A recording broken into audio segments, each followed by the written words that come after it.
जी, आज 14 जुलाई 2026 की रात्रि पहर के 4 बजे से पूरन साहब द्वारा रचित बीजक पाठ का पाठ बीजक साहब द्वारा किया गया। तत्पश्चात उन्होंने सतगुरु कबीर साहब द्वारा रचित बीजक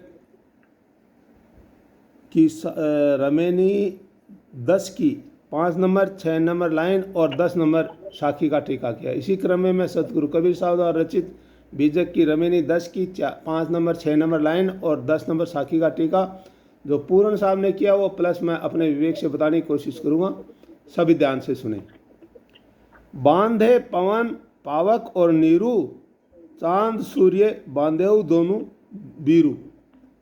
इसमें सतगुरु कबीर साहब बताते हैं कि पवन पावक और पानी को तो बांध ही डाला, परंतु दो वीर पुरुष चांद और सूरज को भी उन्होंने नहीं छोड़ा। खूब ही उदय अस्त रूप का जो चक्र है, चक्कर पे चक्कर उनको खिलाया। आगे बताया, सांच मंत्र बांधे सब झारी, अमृत वस्तु न जाने नारी।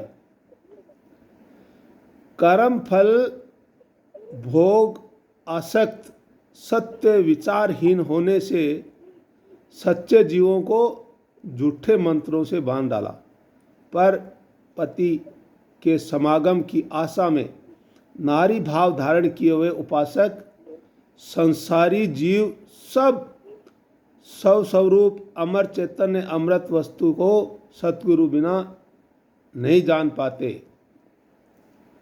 आगे साखी में बताया है, अमृत वस्तु जाने नहीं मगन माया सब लोय, कहे कबीर कामो नहीं जी वही मरण न होए।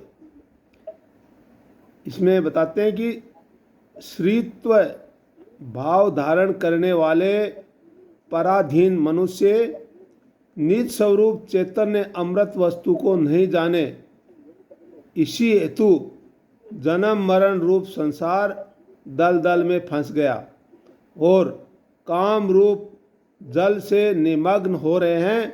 सतगुरु कबीर साहब कहते हैं कि नर जीवों को यदि कामों न होए, यानी मतलब किसी प्रकार का वासना न होए, तो पुनर्जन्म होगा ही नहीं।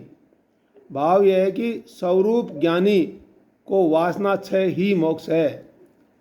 तो आज की जो 2 लाइन और साखी में सतगुरु कबीर साहब ने यही बताया है कि जो संसारी लोग हैं उनको उन्होंने क्या किया है कि पवन पावक आग और पानी इनको तो बांध ही दिया है, उन्होंने सूरज और चंद्रमा को भी बांध दिया है, चक्कर कटा कटा के उनको चक्कर कटा रहे हैं।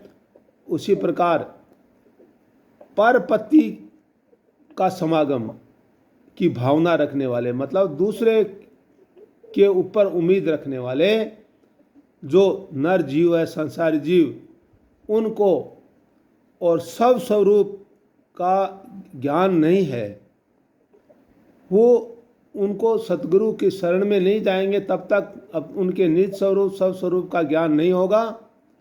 ऐसा सतगुरु कबीर साहब ने दूसरों बताया कि दूसरों के सहारे चलोगे या अज्ञानी आदमियों के अगर आप लफेड़े में पड़ जाओगे तो यही हाल होगा। सतगुरु सच्चा सतगुरु को ढूंढो, वही आपको निज स्वरूप सब स्वरूप की स्थिति तक पहुंचाएगा।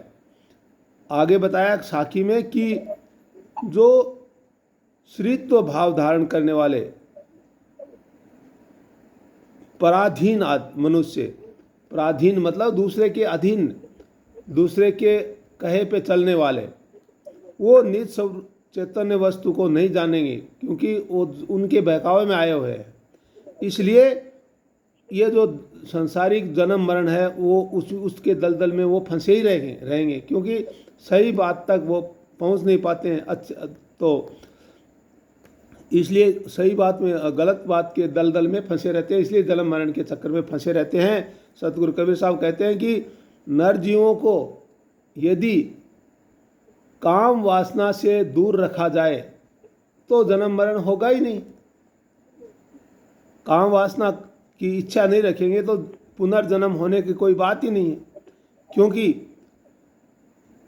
स्वरूप का ज्ञानी आदमी है, उसको वासना से दूर रहना ही उसका मोक्ष है। वासना मोक्ष यानी वासना क्षय यानी वासना से दूर रहना ही उसका मोक्ष है। ऐसा सतगुरु कबीर साहब ने आज की जो 2 लाइन और साखी के अंदर समझाने की कोशिश किया। जी गुरु जी।